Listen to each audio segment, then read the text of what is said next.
अभी हम लोग चर्चा स्टार्ट करते हैं पार्किन रिएक्शन को लेके, ठीक है। थोड़ा डिटेल्ड एनालिसिस इसका करेंगे।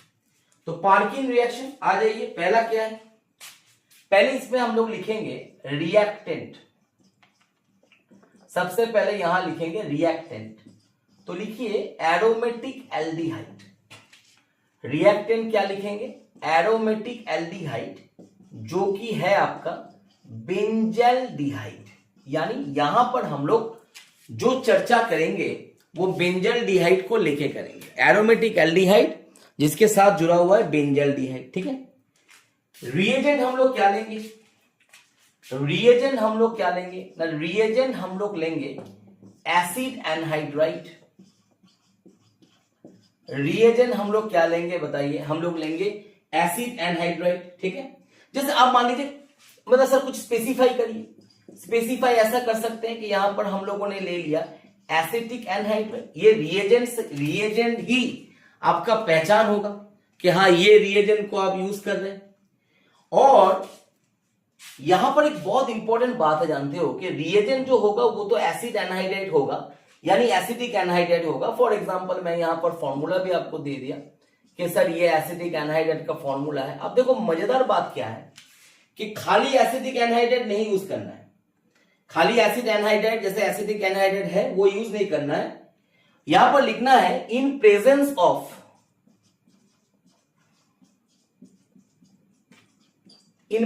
ऑफ द सोडियम और potassium salt of the same acid. In presence of the sodium और potassium salt of the same acid. अब इस पे हम लोग क्या करेंगे, क्लियर। अब इस पे हम लोग क्या करेंगे, इस पे हम लोग चर्चा जरूर करेंगे कि हम लोगों को सेम एसिड का ही, हम लोगों को सेम एसिड का ही वो क्यों चाहिए, मतलब सॉल्ट क्यों चाहिए, हम लोग इसके ऊपर चर्चा करेंगे फाइनली। तो ये आप लोग 1 नंबर पोजीशन देके रख सकते हो रिएजेंट में, और 2 नंबर हम लोग ऑब्वियसली एक हाइड्रोलिसिस जैसा चाहिए होता है। तो वो तो बहुत इंपॉर्टेंट है कि पानी जिंदगी के लिए भी इंपॉर्टेंट है, पानी रिएक्शन के लिए भी इंपॉर्टेंट है। तो यहां लिखेंगे H2O फॉर क्या, हाइड्रोलिसिस। H2O चाहिए, किस लिए चाहिए ना, H2O चाहिए हाइड्रोलिसिस के लिए, ठीक है। आते हैं इसके बाद कि जो जरूरत चीज है, ठीक है। यहां तक सब लोगों ने लिख लिया है। अभी हम लोग लिखेंगे यहां पर, यहां तक अगर सब लोगों ने लिख लिया तो आगे लिखेंगे टेम्परेचर। जो टेम्परेचर यहां पर हम लोग यूज करते हैं वो एक fixed value he most of the time हम लोग यूज करते हैं। एक रेंज भी ले सकते हैं, लेकिन इसके लिए एक टेम्परेचर यूज होता है। जो टेम्परेचर का वैल्यू है 180 डिग्री सेल्सियस। यानी जहां आपको एनहाइड्राइड दिखा, जहां आपको सोडियम या पोटेशियम सॉल्ट दिखा, जहां पर आपको 180 डिग्री सेल्सियस टेम्परेचर दिखा, ये आपको दिख जाएगा, तो तभी आपको समझना चाहिए, आपके मन में स्ट्राइक करना चाहिए कि सर ये ही है पार्किन रिएक्शन। अब इसमें हम लोग आ जाते हैं प्रोडक्ट। प्रोडक्ट क्या होगा सर, इसको भी थोड़ा चर्चा कर लेते हैं। प्रोडक्ट होगा, बहुत इंपॉर्टेंट है, alpha comma beta unsaturated acid. बहुत फेमस रिएक्शन है, मैं बार बार बोल रहा हूं, बहुत फेमस रिएक्शन है अल्फा बीटा। इसका सिंथेटिक एप्लीकेशन जो भी बोलो तो भी थोड़ा बहुत अच्छा लेवल पे है, ठीक है, यूज भी होता है काफी जगह, अल्फा बीटा अनसैचुरेटेड एसिड। और यहां पर आपको बता दूं कि इस पर्टिकुलर केस में जो हम लोग बेंजल्डिहाइड के एग्जांपल लेंगे, वहां हम लोग के पास जो एसिड आएगा उसका नाम है सिनामिक एसिड। उस एसिड का क्या नाम है, सिनामिक एसिड। तो सिनामिक एसिड भी यहां पर हम लोगों का यूज हो जाएगा, ठीक है। सिनामिक एसिड भी हम लोग का यहां पर यूज हो जाएगा। तो आइए अब रिएक्शन पे आ जाते हैं। अब आ जाते हैं रिएक्शन पे। अब आ जाते हैं रिएक्शन पे। तो रिएक्शन क्या होगा, बेसिक फॉर्मेट क्या होना चाहिए रिएक्शन का, तो जो चाहिए हमको लिख लीजिए, aldehyde PHCH plus CH3CO whole 2O, CH3 COONA 180 degree Celsius, 180 degree Celsius, ठीक है, ये हमने डाल दिया। आप इसको एक नंबर देके लिख सकते हो, जैसे मैंने रिएजन में बताया था, तो पहला रिएजन ये है, और लास्ट स्टेप में तो हम लोग इसको हाइड्रोलिसिस करेंगे ही, तो 2 नंबर में आ जाएगा H2, प्रोडक्ट आ जाएगा PHCH डबल CH COOH, तो इसका नाम हो जाएगा सिनामिक एसिड, इसका नाम हो जाएगा, बोलिए, सिनामिक एसिड, ठीक है। साथ में जो एसिड यहां बनेगा वो है CH3COOH, यानी इसका जो करेस्पॉन्डिंग एसिड है, यानी ये एनहाइड्राइड जिस एसिड से आया है, ये एनहाइड्राइड जिस एसिड से आया है उस एसिड का नाम है CH3COOH, यानी एसिटिक एसिड। तो हां सर, वो भी साथ में आएगा, वो भी साथ में आएगा, ठीक है, करेक्ट हो गया। तो ये हो गया आपका पहला सिंपल सा, अगर मैं इसका मेथड बताऊं तो ये मेथड होता है नॉर्मली। लेकिन जानते हो यहां पर जब यही क्वेश्चन को अगर हम लोग थोड़ा एडवांस लेवल पे सोचेंगे, यही क्वेश्चन को अगर हम लोग उस लेवल पे सोचेंगे कि जरूरी तो है नहीं कि हमेशा बेंजल्डिहाइड से ही क्वेश्चन आ जाए, क्या ये जरूरी है कि हमेशा बेंजल्डिहाइड से भी क्वेश्चन आ जाए? क्या बेंजल्डिहाइड छोड़ के दुनिया में और कोई एरोमेटिक एल्डिहाइड नहीं है? तो नहीं सर, ऐसा तो नहीं होना चाहिए। और ऐसा भी कोई गारंटी है क्या कि दुनिया में एसिटिक एसिड छोड़ के कोई और एसिड नहीं है, यानी एसिटिक एनहाइड्राइड छोड़ के और कोई एनहाइड्राइड नहीं है? नहीं सर, ये भी गारंटी नहीं है। गारंटी क्या मतलब, ये है ही नहीं, ये सच्चाई है ही नहीं, ये झूठ है। दुनिया में करोड़ों एसिड है। तो हम लोग के पास एक कॉन्सेप्ट हो जाना चाहिए, क्योंकि हम लोग अभी तो मैकेनिज्म करेंगे, लेकिन जरूरी नहीं है कि रिएक्शन में हमेशा हम लोग मैकेनिज्म करें, क्योंकि हमारे पास कॉन्सेप्ट उस लेवल पे होना चाहिए कि जैसे ही एग्जाम में क्वेश्चन पेपर हमको दिखा, क्वेश्चन हमको दिखा, तो मैं उसको मतलब नॉर्मल मेथड से भी कर सकता हूं, वहां पर मेरे को रिएक्शन मैकेनिज्म ड्रॉ करने का जरूरत ना पड़े। तो मैं आपको टेक्निक सिखाता हूं इसके लिए, जो टेक्निक आप सोच लो कि बहुत इंपॉर्टेंट है। तो मैं इसको ऐसे लिख सकता हूं कि जनरल फॉर्म, मैं यहां लिख सकता हूं जनरल फॉर्म। तो जनरल फॉर्म क्या होगा, तो आप एक एरोमेटिक एल्डिहाइड ले लीजिए, जैसे ArCHO हो जाएगा, प्लस यहां डाल दीजिए RCH2CO, यहां डाल दीजिए RCH2CO, यहां डाल दीजिए RCH2CO, यहां डाल दीजिए RCH2CO। What is RCH2CO? RCH2COO वो है कि अगर इसका करेस्पॉन्डिंग जो एसिड होगा वो होगा RCH2COOH। आप समझ रहे हो बात को? ये क्या है, ये एनहाइड्राइड ही है, तो यही तो है एसिड एनहाइड्राइड। कौन सा एसिड यहां तो स्पेसिफाई नहीं किया है, कुछ भी हो सकता है। ये कौन है, ये है एरोमेटिक एल्डिहाइड।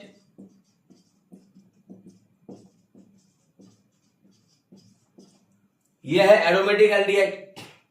तो जो एसिड है वो क्या है, RCH2COOH, RCH2COOH। इसको P2O5 देके हीट कर दो तो ये पानी निकल जाएगा, ये पानी निकल जाएगा। तो प्रोडक्ट क्या बनेगा, RCH2CO, नीचे क्या बनेगा RCH2CO, और यहां पर बनेगा O, एनहाइड्राइड बन गया ना, एसिड एनहाइड्राइड। आपको समझना पड़ेगा कि एसिड एनहाइड्राइड किस तरीके से बन रहा है, इस तरीके से बन रहा है आपका एसिड एनहाइड्राइड। क्लियर हो गया सर? अब अगर हम लोग इसका रिएक्शन देखेंगे, मतलब ये आप लोग आराम से नोट कर लीजिए। तो यहां पर मैं तब तक लिख देता हूं कि यहां पर H2O डाल दीजिए। यहां पर क्या डालना है, H2O डालना है। H2O को नीचे डाल देते हैं, H2O को नीचे डाल देते हैं क्योंकि हाइड्रोलिसिस करना है। और इसी का एसिड का ही सॉल्ट ले लीजिए, RCH2COONA। 180 डिग्री सेल्सियस का टेम्परेचर ले लीजिए, 180 डिग्री सेल्सियस का टेम्परेचर ले लीजिए, ठीक है। तो क्या बनेगा सर बताइए? यहां पर जो बनेगा ना वो बहुत इंपॉर्टेंट है, सुनो ध्यान से। यहां बनेगा कि आप लोग सबसे पहले अगर आप ध्यान से देखोगे, जो मैंने एरोमेटिक एल्डिहाइड पे बनाया वो क्या था, PHCH डबल CH COOH। ये पोर्शन तो बेंजल्डिहाइड से आया है, यानी एल्डिहाइड वाला पोर्शन यहां आएगा ArCH। अब एक डबल बॉन्ड आ जाएगा, समझो ध्यान से। ArCH लिखने के बाद एक डबल बॉन्ड आ जाएगा, ठीक है। उसके बाद हमारे पास क्या आ जाना चाहिए, उसके बाद आ जाना चाहिए जो कनेक्शन होगा ना वो इस सी से होगा। अब ऐसे मन ही मन में सोचो कि मेरा यहां पर जो CH2 है, इसका H2 और इसका O दोनों मिलकर पानी निकाल दिया, यहां से वाटर निकाल दिया। ठीक जिस तरीके से ये चीज आप बेंजल डिहाइड में भी सोच सकते हो। देखो pH, एक सेकेंड देखो, अगर आप इस चीज को ऐसे सोचोगे, अगर इस चीज को आप ऐसे सोचोगे कि मैंने एक एरोमेटिक एल्डिहाइड ले लिया है जैसे PHCHO, ये बेटर होगा आपको समझने के लिए, प्लस H2CH COOH, तो ये निकल गया आपका बाहर। क्लियर है? ठीक उसी तरीके से यहां भी निकल गया, तो ये आ जाएगा C, ये R, ठीक है, और यहां आ जाएगा COOH, तो ArCH CrCOOH, यानी वाटर निकल गया। आप सोचो कि वाटर निकल गया इस तरीके से H2O से। अब वहां भले जैसे भी निकल रहा है उसके बारे में तो हम लोग बात करेंगे, लेकिन इन जनरल अगर आप मेथड बताओगे तो इन जनरल जो प्रोडक्ट आएगा वो ये आ जाएगा, जो कि है अल्फा कॉमा बीटा अनसैचुरेटेड। देखो ये फंक्शनल ग्रुप है, ये अल्फा है, ये बीटा है, तो जनाब ये हो गया आपका alpha comma beta unsaturated acid. Clear है? आपके पास फंडामेंटली ये रिएक्शन तैयार हो गया। अब ऑब्वियस बात है सर कि अगर मेरे को जेई एडवांस्ड में ऐसा कोई क्वेश्चन दे जिसमें मैं तो घर से प्रिपेयर करके गया हूं कि मुझे बस बेंजल डिहाइड आता है, लेकिन क्या मैं बेंजल डिहाइड छोड़ के और भी कुछ कर सकता हूं? तो जवाब है हां। और क्यों आप एक्सपेक्ट करोगे कि केवल बेंजल डिहाइड ही आएगा? क्यों आएगा? वो नहीं आएगा, उसको छोड़ के कुछ दूसरा आएगा। तो आइए बात करते हैं अब दूसरा क्या चीज है कि हमारे पास इन जनरल कोई एक एरोमेटिक एल्डिहाइड मैंने ले लिया, इन जनरल कोई एक एसिड एनहाइड्राइड मैंने ले लिया, और अब अगर दोनों में रिएक्शन होगा तो ये प्रोडक्ट आएगा। क्लियर? तो हम लोग मोटा मोटी एग्जाम रेडी हो गए कि एग्जाम में कोई भी एल्डिहाइड से सवाल पूछे, कोई भी जगह से सवाल पूछे, हम लोग बना लेंगे। आइए अब हम लोग चर्चा करते हैं इसका मैकेनिज्म। तो मैकेनिज्म जब हम करेंगे तो उसमें तो हमको कोई एक पर्टिकुलर एग्जांपल लेने से सुविधा होता है, तो हम लोग यहां पर वही बेंजल डिहाइड का एग्जांपल ले लेंगे जिसमें हम लोग सिनामिक एसिड को बना रहे हैं। तो यहां पर लिखेंगे मैकेनिज्म, यहां लिखेंगे mechanism with the example of formation of cinnamic acid, यानी जो सिनामिक एसिड बन रहा है उसी के एग्जाम्पल से ये हो रहा है। ठीक है, ध्यान से देखिए सर, बहुत बहुत इंपॉर्टेंट है। सबसे पहले आपको एक स्टेप पे जाना पड़ेगा जो कि है हमारा पहला स्टेप। हम लोग लैंग्वेज ज्यादा यहां पर लिखेंगे नहीं, हम लोग केवल इसका फॉर्मेट जो है उसको देखेंगे ध्यान से। तो यहां पर ले लीजिए CH3COO माइनस। अब ये CH3COO माइनस कहां से आया सर? ये वही है ना सॉल्ट वाला, जो CH3COO Na या CH3COO K। क्लियर? बात समझ में आ रहा है? वो यूज कर रहे हैं हम लोग। तो CH3COO माइनस प्लस प्लस, यहां देखो HCH2COO CH3COO और यहां पर आ जाएगा O, यहां पर आ जाएगा O। करेक्ट है? करेक्ट है। तो यहां पर क्या हो जाएगा सर? देखो ध्यान से, ये माइनस जाके H को खींच लेगा। ये एसिडिक हाइड्रोजन है, तो अगर एसिडिक हाइड्रोजन है तो उसको खींच लेगा। ठीक है, रिवर्सिबिलिटी मेंटेन होगा यहां पर। तो प्रोडक्ट क्या आ जाएगा सर? प्रोडक्ट आ जाएगा CH2 minus conjugate base COO, यहां O, यहां CO, यहां CH3। ये आना चाहिए सर, पक्का आना चाहिए। हाँ सर, ये कौन है? ये कॉन्जुगेट बेस है। किसका कॉन्जुगेट बेस है? इसका। प्लस क्या बन जाएगा? CH3COOH प्लस क्या बन जाएगा? CH3COOH। क्लियर है? अच्छा, ये भी एक चीज आपको समझना चाहिए कि जब आप इस चीज को आगे बढ़ाओगे तो इसका एक रेजोनेंस भी आएगा ना। मैं इसको यहां दिखा देता हूं, मैं इसको यहां दिखा देता हूं। तो ये रेजोनेंस कैसे करेगा? देखो, ये करेगा ये इधर, ये इधर, तो ये बनेगा CH2, ये बनेगा डबल CO माइनस, यहां O, यहां CH3, यहां CO, ठीक है, प्लस जो मैंने अभी बताया था CH3COOH बन जाएगा।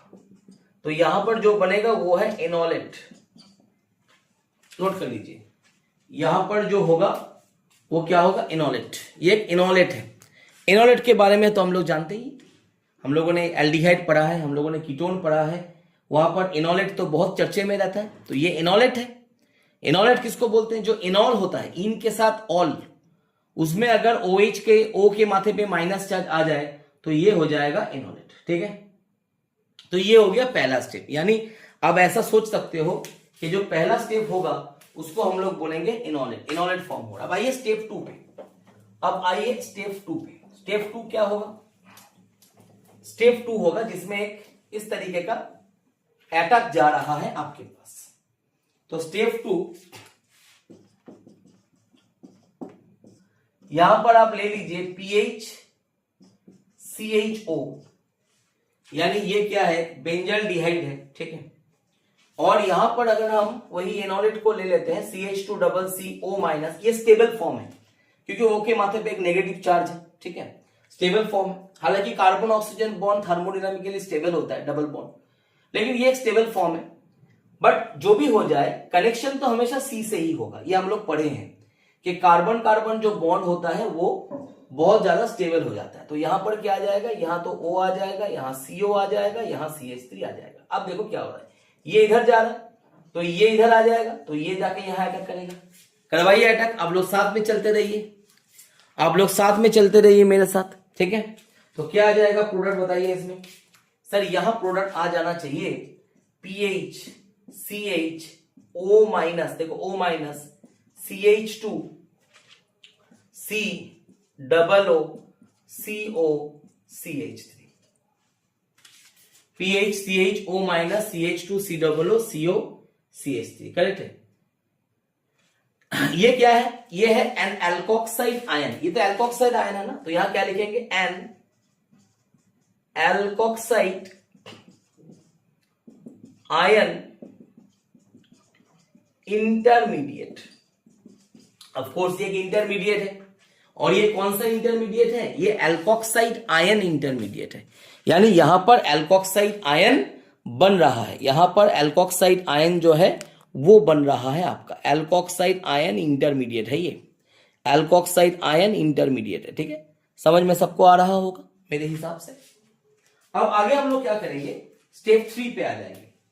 स्टेप 3 जो है ये बहुत इंपॉर्टेंट है, मैं इसका थोड़ा हेडिंग भी डाल दूंगा। स्टेप 3 को हम लोग बोलते हैं इंट्रामोलिक्यूलर साइक्लाइजेशन। तो लिखिए आप लोग, स्टेप 3 जो होगा वो होगा इंट्रामोलिक्यूलर, इसका एक हेडिंग डाल दीजिए स्टेप 3 का। तो स्टेप 3 को हम लोग बोलेंगे इंट्रा मॉलिक्यूलर साइक्लाइजेशन, है कि नहीं, इंट्रामोलिक्यूलर साइक्लाइजेशन। ठीक है, या ऐसे भी आप लिख सकते हो, थोड़ा बड़ा करके आप लोग लिख लो कि intramolecular cyclisation takes place between the alkoxy oxygen and carbonyl carbon of acetyl group. मैं फिर से रिपीट करता हूं, थोड़ा समझिए इसको। यहां पर आप ऐसे लिखिए, intramolecular cyclisation takes place between the alkoxy oxygen and carbonyl carbon of acetyl group. वो कैसा है देखो, तो यहां रह गया आपका PH, यहां रह गया आपका CH, यहां रह गया आपका O-, ठीक है, यहां आ गया आपका CH2, यहां आ गया आपका CO, यहां आ गया आपका O, यहां आ गया CO, यहां आ गया CH3। अब ध्यान से देखो, ये जो CO बॉन्ड है ये इधर ओपन करेगा, तो ये माइनस जाके C को अटैक करेगा। करिए, अटैक करिए इसको। तो अटैक करने से क्या प्रोडक्ट आता है खुद सोचो, यहां पर इसको अटैक करने से क्या प्रोडक्ट आएगा खुद सोचिए, यहां पर इसको अटैक करने से क्या प्रोडक्ट बनेगा खुद सोचिए। क्लियर है, यहां पर एक साइक्लिक रिंग बन जाएगा, है कि नहीं, यहां पर एक साइक्लिक रिंग बन जाएगा। और ये स्टेप बहुत मर्वेलस स्टेप है, PH CH CH2 CO O C CH3O minus O, और ये देखो यहां पर एक आप देख सकते हो, यहां पर 1 2 3 4 5 6 मेंबर का एक साइक्लिक इंटरमीडिएट बन गया। 6 मेंबर रिंग जो होता है उस 6 मेंबर रिंग का एक साइक्लिक इंटरमीडिएट जो है वो आपके पास बन गया। करेक्ट है।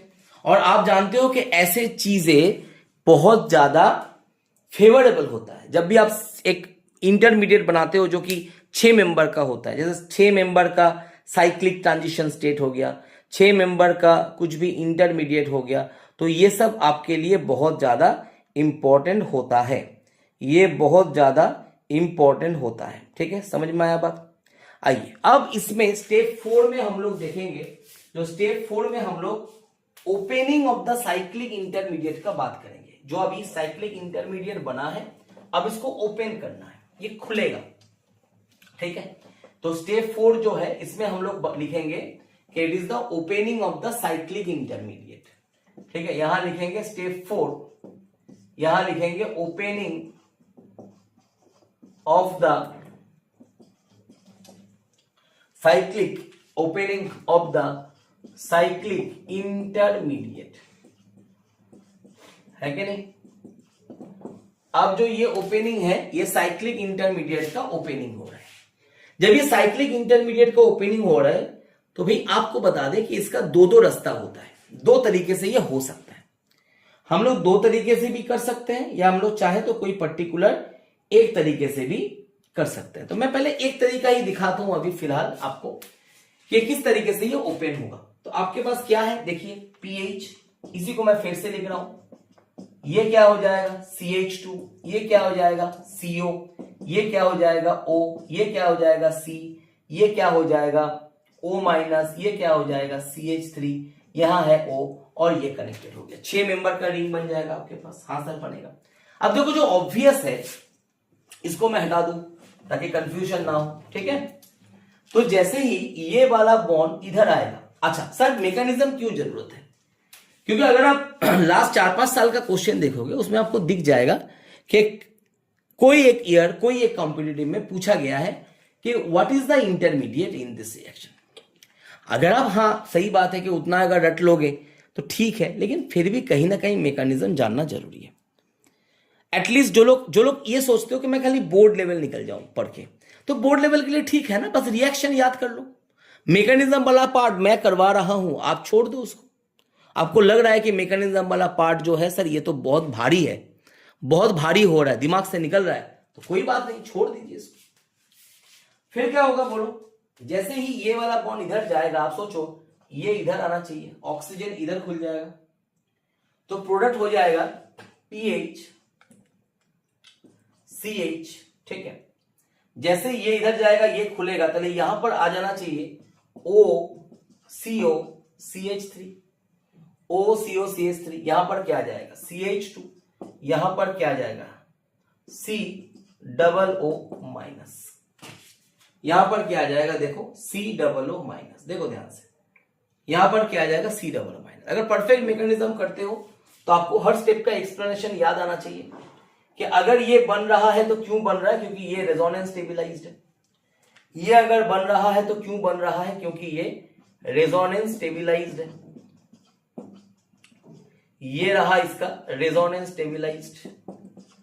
कोई भी चीज अगर रेजोनेंस स्टेबलाइज्ड है, हजारों बार हम लोगों ने किया है, तो वो बनना चाहिए, वो बनता भी है, राइट, क्योंकि वो रेजोनेंस स्टेबलाइज्ड है। अब इसके बाद क्या हो जाएगा, जो कि बहुत ज्यादा मतलब इंपॉर्टेंट ही है, आप मान सकते हो कि इसके बाद ये जो चीज बना आपके पास है ना, रिंग ओपनिंग के बाद मान लो उसको आप फिर से यहां पर लिख लीजिए PH, ठीक है, CHO CO CH3, ठीक है, यहां रह गया CH2, ये हो गया COO माइनस। करेक्ट, ये आपके पास है। अब इसको ना फिर से एक एसिटिक एनहाइड्राइड के साथ ये रिएक्ट करता है। आप समझ लो, आपको हर स्टेप में कॉन्डेंसेशन का स्मेल आते रहेगा यहां पर कि कॉन्डेंसेशन हो रहा है, दोनों जुड़ रहा है, जुड़ेगा, वहां से वाटर निकलेगा और दोनों अल्टीमेटली कंबाइन कर जाएगा। तो वही इसीलिए इसको कंडेंसेशन बोलते हैं। तो प्लस यहां लिख दिए CH3CO, यहां O, यहां CH3, यहां CO। अब क्या, ये बॉन्ड इधर जाएगा और ये माइनस चार्ज आके यहां पर अटैक करेगा, ये वाला बॉन्ड इधर जाएगा और ये माइनस चार्ज आके यहां पर अटैक करेगा। अगर अटैक करेगा तो क्या प्रोडक्ट बन जाएगा, देखो यहां बनेगा PH CH O CO CH3 CH2 CO O CO O O C O minus है ना, CH3 O CO CH3, कुछ ऐसा बनेगा, कुछ ऐसा बनेगा जी सर बनेगा। अब क्या होगा, ये वाला बॉन्ड इधर जाएगा तो ये बाहर निकलेगा, OCO CH3 क्या हो जाएगा, बाहर निकल जाएगा। क्यों निकलेगा, क्योंकि ये चीज एक गुड लिविंग ग्रुप है, ये एक अच्छा लिविंग ग्रुप है, this is a very good leaving group, ये एक बहुत अच्छा लिविंग ग्रुप है। कौन सा चीज बहुत अच्छा लिविंग ग्रुप होता है भैया, जो लीव करने के बाद स्टेबिलाईज्ड हो, ये लीव करने के बाद स्टेबिलाईज्ड होगा क्योंकि तो एसीटेट है, तो ये तो स्टेबिलाईज्ड होगा ही। तो बोलो यहां क्या, यहां पर क्या प्रोडक्ट मिल रहा है हम लोगों को फाइनली, यहां आ रहा है सर PH जी सर, CH जी सर, O CO CH3 एकदम सर, फिर यहां CH2, यहां COO, यहां पर CO और यहां पर CH3। देखो ये फाइनली एक प्रोडक्ट आ गया आपके पास, ये फाइनली एक प्रोडक्ट आ गया आपके पास, क्लियर, ये फाइनली आपके पास एक प्रोडक्ट आ गया, करेक्ट है। अब इसके बाद क्या, इसके बाद क्या, ठीक है, इसी स्टेप में हम लोग करेंगे, अलग से स्टेप में नहीं जाएंगे, इसी स्टेप में हम लोग करेंगे। क्या करेंगे सर, देखो अगर आप लोगों ने सही से लिखा है, ठीक है, तो ये वाला आप ध्यान से देखो, जब मैं इसी चीज को यहां पर लिख रहा हूं PHCH, यहां पर है OCO CH3 जी सर है, यहां पर है CH2, इसको मैं ऐसे लिखता हूं CHH, क्यों लिख रहे हैं आपको अभी समझ में आ जाएगा, ये ऑलरेडी आ रहा होगा, और ये हो जाएगा COO CO CH3, ये रहेगा आपका प्रोडक्ट, जो फाइनल प्रोडक्ट अभी तक मिला है हम लोगों को, उसके हिसाब से ये प्रोडक्ट आना चाहिए, आना चाहिए सर। अब सर देखो ध्यान से, यहां पर जो H है ये तो एसिडिक हाइड्रोजन, अरे ये तो एसिडिक होगा ही, ये तो CO के बाजू में है, तो उसको अगर हम लोग CH3 COO माइनस दे देंगे तो ये H को टान लेगा, खींच लेगा अपने तरफ, इसको खींच लेगा अपने तरफ, ठीक है। तो अगर ये CH3 COO माइनस इसको अपने तरफ खींच ले तो बोलो क्या बनना चाहिए, यहां पर एक कार्बोनाइल बनना चाहिए CH माइनस, करेक्ट है, CH माइनस बनना चाहिए। क्या वो बनता है, हाँ वो बन सकता है, लेकिन हम लोग सेम स्टेप में ही क्या करते हैं, इस बॉन्ड को यहां पर मूव करवा देंगे और इस बॉन्ड को यहां से खोल देंगे। आपको फिर से मैं बता रहा हूं वन मोर टाइम, ये जो CH3 COO माइनस यहां पर यूज हो रहा है, अब ध्यान से देखो, ये वाला ना एक बेस का काम कर रहा है, CH3 COO माइनस जाएगा, जाके क्या करेगा, H प्लस को निकालेगा तो यहां कार्बोनाइन बनेगा, वो जाके यहां धक्का मारेगा, फिर तो मतलब जैसा होता है ना E1CV जैसा, वैसा होगा। लेकिन कार्बोनाइन हम लोग डायरेक्टली शो नहीं कर सकते यहां पर, क्योंकि उसका बहुत ज्यादा एविडेंसेस नहीं है कि एग्जैक्टली कार्बोनाइन बनता है, वो आइसोलेबल भी है, उसको आइसोलेट कर सकते हैं, मतलब आइसोलेट कर सकते हैं उसको, तो ऐसा नहीं है वो, राइट। तो हम लोग सेम स्टेप में एक ही प्रोडक्ट को फाइनली देखते हैं, वो आता है PHCH, यहां डबल आ जाएगा, फिर ये आ जाएगा CH, ये आ जाएगा COO, ये आ जाएगा CO और ये जाएगा CH। आपको समझ में आ रहा है कि ऑलरेडी आपका कोड बन गया, ऑलरेडी आपका कोड बन गया, पक्का, हाँ सर बन गया। अब हम लोग चाहे तो हाइड्रोलिसिस स्टेप को भी दिखा सकते हैं, लेकिन वो थोड़ा लंबा हो जाएगा, तो इसके बाद हम लोग डायरेक्टली यहां पर, ठीक है, अगर हाइड्रोलिसिस कर दें यानी वाटर दे दें, तो अगर हम यहां पर वाटर दे देंगे यानी हाइड्रोलिसिस कर देंगे तो जनाब क्या बन जाएगा, PHCH डबल CH COOH। ये आपके पास होमवर्क रहेगा